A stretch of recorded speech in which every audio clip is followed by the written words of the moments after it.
I know there's tons of Brene Brown fans here. He did a talk with her, a podcast with her. Look it up. It's phenomenal, and it'll blow your mind. But he does a lot of work with,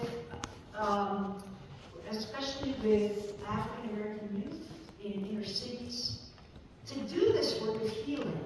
And he said we have to move from trauma-informed work to healing-centered engagement. And he says, if you look, a healing-centered approach to addressing trauma requires a different question that moves beyond what happened to you to what's right with you. There is a lot that's right with you. And views those exposed to trauma as agents in the creation of their own well-being, rather victims of traumatic events. We need to move to healing-centered engagement. He says the only path to reimagining the future is through our healing collective trauma and restoring a sense of possibility in our work. This can only happen when we foster a collective imagination that restores communal wisdom and sets a path toward more humane ways to show up in life. It's not what do we need to do, right? We're good at asking. It's not what do we need to do, but it's who do we need to become.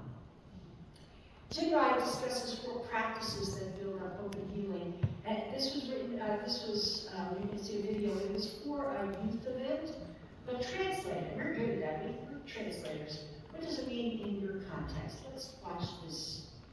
Oh wait, we're not there yet, hold on. Yeah, please. Okay. And equity in our schools and community organizations. Right? They're just 4.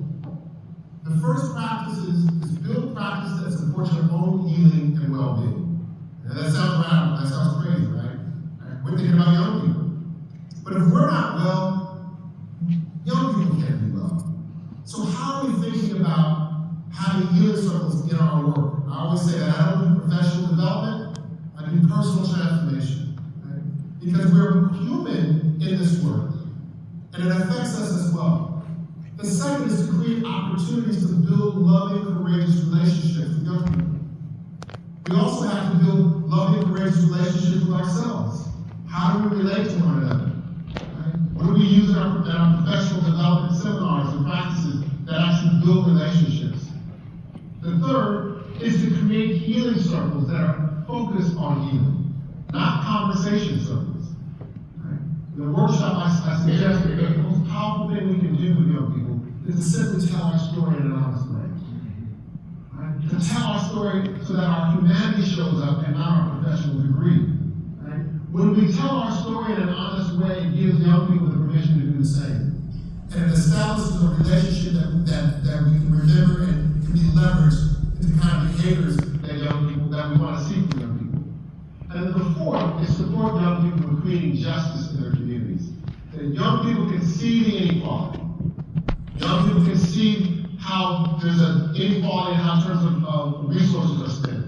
And our goal sometimes is to support young people with reimagining their communities and support them with creating options and opportunities to create the kind of communities they want to see.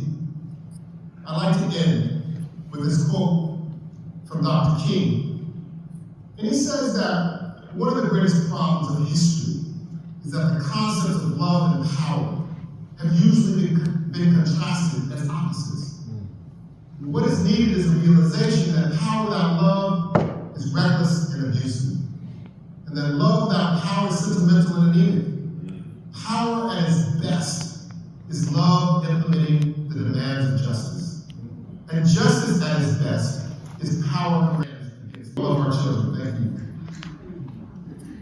So I love his four things. Practice your own healing. Each of us has to practice our own healing. Create relationships, build relationships. We are one of the loneliest professions there is. Westpath, I know many of you have seen the statistics about clergy. We have hardly any friends.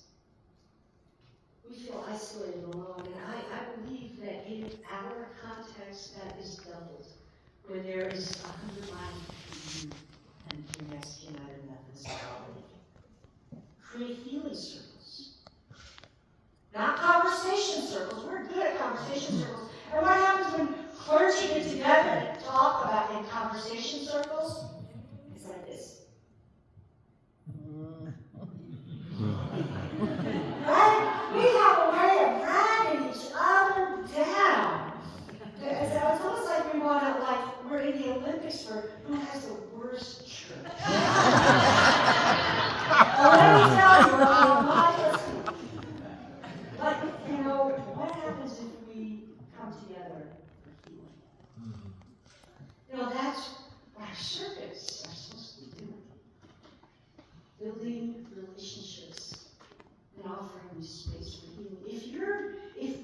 I'm going to say, if I'm not willing to step in a circle and be vulnerable, how can I ask anybody to sit in the shoes?